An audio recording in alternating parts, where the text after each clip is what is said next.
ನಾನು 8 ಸ್ಯಾರಿ ತಗೊಂಡೆ. Over all bill 30,000 ಅಬೋ ಮಾಡಿದ್ದೀನಿ. 20 ಸ್ಯಾರೀಸ್ ತಗೊಂಡಿದ್ದೀವಿ, ಫ್ಯಾಮಿಲಿಯವರೆಲ್ಲ ಬಂದ್ಬಿಟ್ಟು.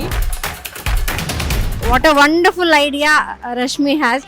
ಈಗ ಸೀರೆಗೆ ತುಂಬ ಕ್ರೇಜಿ ಆಗಿದ್ದಾರೆ, but she is making all youngsters also crazy. Collection super ಆಗಿದೆ. ನಾವು ಬಸವನಗುಡಿಲಿ ಹಾಕಕ್ಕೆ ಬಂದಿದ್ವಿ. ನಾವು ಆ್ಯಕ್ಚುಲಿ ತುಂಬ ಚೆನ್ನಾಗಿತ್ತು. ಅಲ್ಲಿ 5-6 ಸೀರೆ ಸೆಲೆಕ್ಟ್ ಮಾಡ್ಕೊಂಡಿದ್ವಿ. ಇವಾಗ 4 ಸೀರೆ ತೊಗೊಂಡಿದ್ದೀವಿ. ಪ್ರೈಸ್ ರೀಸನಬಲ್ ಆಗಿದೆ ಅನ್ನೋದಕ್ಕಿಂತ ಕ್ವಾಲಿಟಿನೂ ಚೆನ್ನಾಗಿದೆ. ಎರಡು ಒಂದೇ ಕಡೆ ಸಿಗ್ತಾ ಇದೆ. ನಮ್ಗೆ ಬ್ಲೌಸಸ್ ನೋಡಿದ್ವಿ, ಬ್ಲೌಸಸ್ ತುಂಬಾ ಚೆನ್ನಾಗಿದ್ದಾವೆ.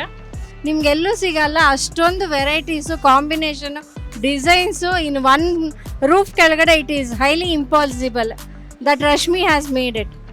ಇನ್ನೂ 5 ಡೇಸ್ ಇರುತ್ತೆ. ಪ್ಲೀಸ್ ಎಲ್ಲರೂ ಬನ್ನಿ, ನಿಮ್ಮ ಟೇಸ್ಟಿಗೆ ತಕ್ಕಂತೆ ತಗೊಳ್ಳಿ. ಸ್ಯಾರಿ ಕಲೆಕ್ಷನ್ಸ್ ಚೆನ್ನಾಗಿದೆ. ಥ್ಯಾಂಕ್ ಯು ಸೀರಿಯಸ್ ಅಂತೆ ರಶ್ಮಿ ಅವರಿಗೂ ತುಂಬ ಥ್ಯಾಂಕ್ಸ್.